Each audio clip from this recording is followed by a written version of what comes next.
Hello student, আজকে আমি তোমাদের জন্য নিয়ে এসেছি ক্লাস 6 এর। আজকে ক্লাসে রয়েছে ক্লাস 6 এর হিস্ট্রি সেকেন্ড চ্যাপ্টার থেকে কিছু শর্ট কোয়েশ্চেন।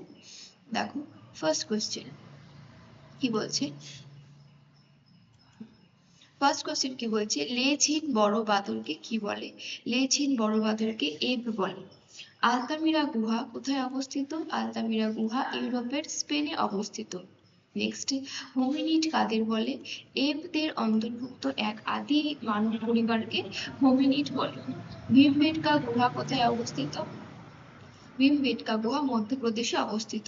ভীমবেটকা কেন বিখ্যাত? কারণ আদিম মানুষের আঁকা গুহাচিত্র এই মধ্যপ্রদেশের ভীমবেটকা গুহাতে রয়েছে, বিভিন্ন প্রকারের ছবি রয়েছে, সেই কারণে ভীমবেটকা গুহাচিত্রের জন্য ভীমবেটকা বিখ্যাত।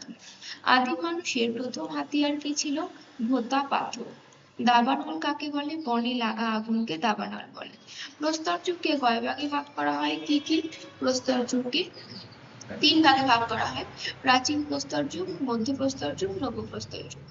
কোন যুগে মানুষ নিজেরাই নিজেদের খাদ্য উৎপাদন করত? এটা হবে নবপ্রস্তর যুগ বা নতুন পাথরের যুগে, যখন মানুষ নিজেরাই নিজেদের খাদ্য উৎপাদন করতে সক্ষম হলো, সেই সময়টা।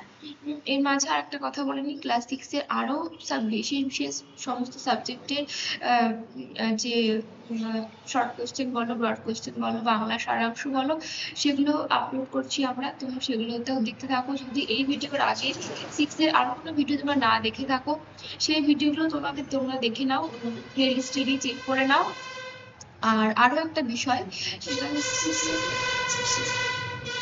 সরি একটু আওয়াজ হলো, আর তোমরা প্লেলিস্টে গিয়ে অবশ্যই চেক করবে, দেখে নেবে। দেখো, তারপর আমরা আলোচনা করি আবার। লুসি কি? আফ্রিকা মহাদেশের ইথিওপিয়ায় হাদার নামক একটা স্থানে অস্ট্রালোপিথেকাস কঙ্কালের কিছু অংশ পাওয়া গিয়েছিল। এই কঙ্কালটি প্রায় 32 লক্ষ বছর আগের একটা মেয়ের। এই কঙ্কালটির নাম দেওয়া হয়েছিল লুসি। ওকে, যে অস্ট্রালোপিথেকাস কঙ্কালের যেহেতু কিছু অংশ পাওয়া গেছিল, আর এই মেয়েটা ছিল 32 লক্ষ বছর আগের একটা মেয়ের কঙ্কাল, তাই সেই অংশটাকে বলা হচ্ছে, তাই সেই কঙ্কালটার নাম দেওয়া হয়েছিল লুসি। হোমোসেপিয়েন্স কথার অর্থ কি? হোমোসেপিয়েন্স কথার অর্থ বুদ্ধিমান মানুষ। আধুনিক মানুষের বিজ্ঞানসম্মত নাম কি? আধুনিক মানুষের বিজ্ঞানসম্মত নাম হচ্ছে হোমোসেপিয়েন্স। হোমো ইরেক্টাস কথার অর্থ কি? সোজা হয়ে দাঁড়াতে পারা মানুষ। হোমো হাবিলিস কথার অর্থ কি? দক্ষ মানুষ। পশুর মাংস পুড়িয়ে খেত কোন মানুষেরা? হোমো সেপিয়েন্স পশুর মাংস পুড়িয়ে খেত। লাস্ট কোয়েশ্চেন এটাই ছিল। আজ এই পর্যন্ত। ভিডিওটি যদি ভালো লাগে অবশ্যই লাইক, শেয়ার, সাবস্ক্রাইব করো। তোমরা কমেন্টে জানাবে যদি তোমাদের বড় কোশ্চেনের জন্য প্রয়োজন হয়, তোমরা সেটাও জানাবে। বড় কোশ্চেন আপলোড করব একটা শর্ট ভিডিওর মাধ্যমে, তোমাদের আমি এইটুকু বললাম।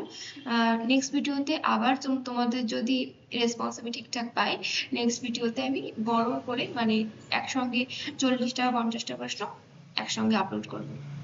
ঠিক আছে, আজকে তাহলে এই পর্যন্তই। দেখা হচ্ছে নেক্সট ভিডিও।